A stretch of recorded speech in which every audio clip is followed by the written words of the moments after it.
This set, I am trying to qualify for the regional finals in North America, and hopefully, if we do well in that one, we could play in the World Championships. It's a long shot, I know, and I have a lot of stuff to prepare. But anyone who watched my previous tournament performances know that nothing is impossible, and you can come back from almost anything. But there are 24 slots in the North American Regional Finals, and right now we are in 43rd place for qualifier points in order to make it into that tournament. However, let me show you how to qualify for this tournament to begin with. So the two most surefire ways to get into it is to win the Set 8 or Set 8.5 leaderboard, which essentially just means you need to perform extremely well on ladder. This is being like rank 1 or rank 2 for a couple weeks of the set, and everyone's competing for that. Those slots, I'm going to admit, I'm not ready to go for those right now because the players up there are just phenomenal and they are always up at the top of the rankings. All right, we can't do that one. What else can we do? We could play in the last chance qualifier, which is coming up this weekend. But in order to do that, you need to place in the top 16 on ladder for another snapshot. Again, I don't think I'm quite ready to do that yet. That doesn't mean we have no shot though, because in Mecha Cup and from qualifier points, these are the ways we can actually qualify. So I could either get top 4 in Mecha Cup or be in the top 10 qualifier points for the whole set. So we are in rank 43 right now. So if we get to somewhere around like top 16, top 8-ish in Mecha Cup, which we're about to go over all the games from there, we can actually qualify for this thing. So it's still going to be very difficult, but let's just see. And if you guys know the results already, please do not spoil it in the comments. But we did qualify for Mecha Cup. So let's just go into my games and we're just going to go over some of the major decision points and see what happens. So typically you need to score an average of around 4.4, 4.3, somewhere around there to advance to the next day. And that is around 28 points. If you go first place, you get 8 points. If you go 8th place, you get 1 point. And you have to do this over 6 games to move on to the next stage. I'll be completely honest with you all. This patch was some of the worst TFT patches I've seen in a couple of sets at least. But here I'm going for a lose streak start because I don't really have any upgrades. So I decide to go for Three's Company. You could also get some juicy units such as Hackers, Kaisa, things like that. This was during the hacker meta that we know before. And I also had a Sona on my bench. So you know what, maybe we could get a Sona too sometimes, but I don't really think I liked that much of what I got from this Three's Company. From our choices before, there was Super's Heart and True 2s were the other options. True 2s, as you all know from my augment guide that I released, you only take that if you have good items to slam, but also you don't have good units to play. I could have also re-rolled the augments, but Three's Company honestly isn't that bad. Since I didn't really get the threes cards that I wanted, I ended up just selling my entire board. It did take me a while to come to that decision, but I was thinking we could just make 20 gold and pretend we have Rich Get Richer because they both give 12 gold. We just don't get the bonus interest. Obviously not an ideal scenario, but sometimes you get good 3-cost units, sometimes you don't. But more into the background of this tournament leading up to it, I'll be honest, I did not practice as much as I should because, man, first things first, when the set came out, I was recovering from a surgery and it took a little longer than I thought it would. By the way, we get completely griefed here. There's a Duelist Crest player and he just full opens for some random reason. Wow. That really ruined our game, this game, because we wanted to do a lose streak and then we just were not able to do that because there's this guy pretty much open forwarding even though he has a combat augment. But yeah, my surgery was supposed to take 3 days to recover.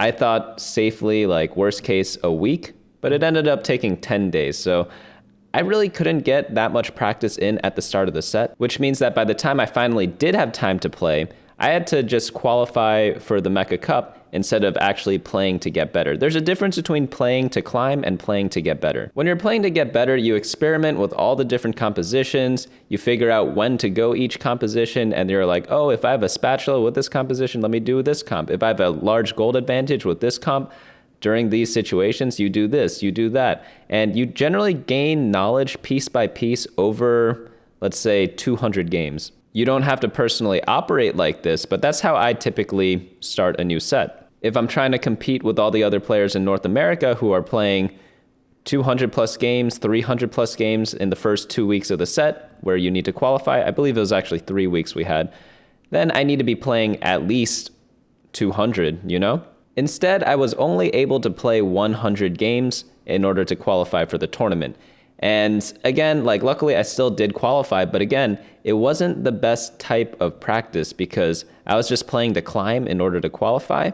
and I wasn't playing to get better, and that really hampered my preparation for this. And you'll see that affect my decision making right here. So this game, for some reason, I decided to just force Lucian reroll. There's no reason to do it. It is one of the stronger comps of this patch, probably one of the strongest, but I didn't have that many Lucians. The only thing I had going for me was that it was uncontested, and I had a big econ start to allow me to likely hit him during this round. However, again, because I wasn't prepared, I was tunneling myself into this. I wasn't actually playing the game. I was just hoping that I would get lucky, which sometimes works out, but oftentimes it's not what you actually want to do. So here you see me rolling down to 30 as I normally do, even though I don't have like that many copies of Lucian despite the amount of times I rolled, which means like probably I should have just adapted or just went into something else. I could have played literally any ability power comp because look at my items. I have like blue buff or Shojin. I have an Ionic Spark.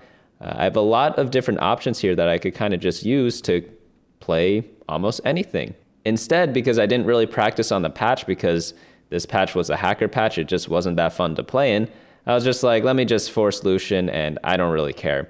That was pretty much my attitude this game, and it really shows because this just wasn't a spot to play Lucian in. Combine that with the fact that we got our lose streak griefed in stage 2, by a duelist player, and then right here we get a 3-3-4 augment, which is probably one of the worst combinations for a Lucian build.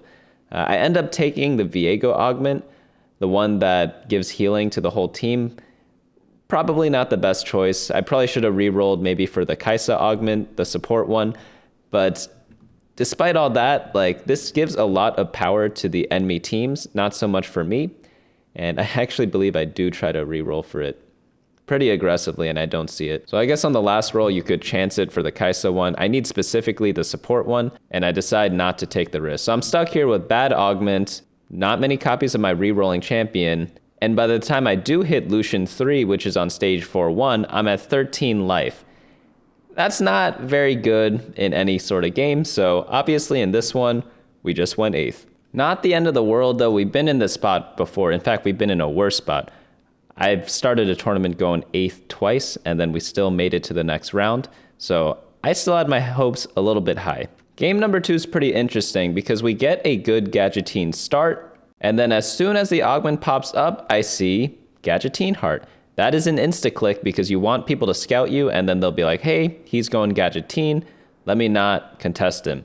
So perfectly fine. Unfortunately, I think no one actually scouts us. So we do get contested by one player, but I don't really blame the person for contesting because, again, Gadgettine Heart is one of the best augments in the game in this patch. So it's a no-brainer for both of us to pick this augment. And it is extremely powerful. You guys will see in this game right here. The reason why it was so good on this patch was because Hacker Gnar was very viable. And then the main power came from getting the 5 Gadgettine trait spike.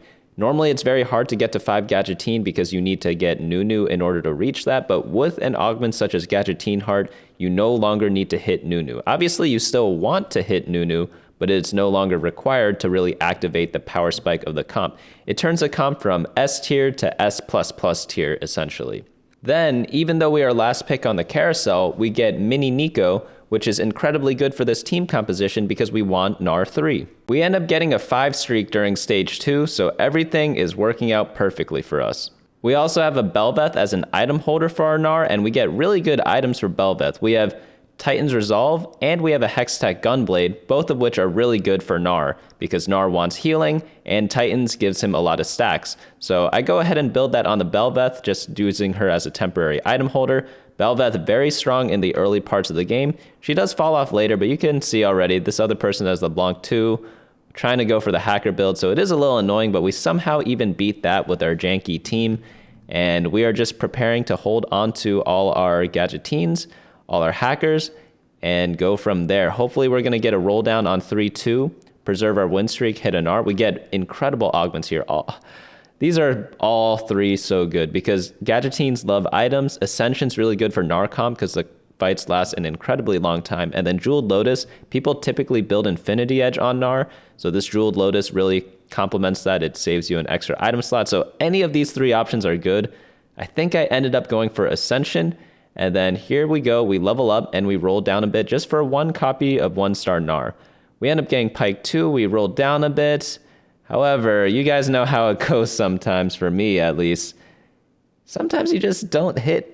So I'm looking. I get 2 Belveths for some reason, but I don't really see a Gnar, and I kind of want to preserve my win streak. I end up hackering Belveth. I don't know if it actually does anything, but we get a great item. Hand of Justice, very solid.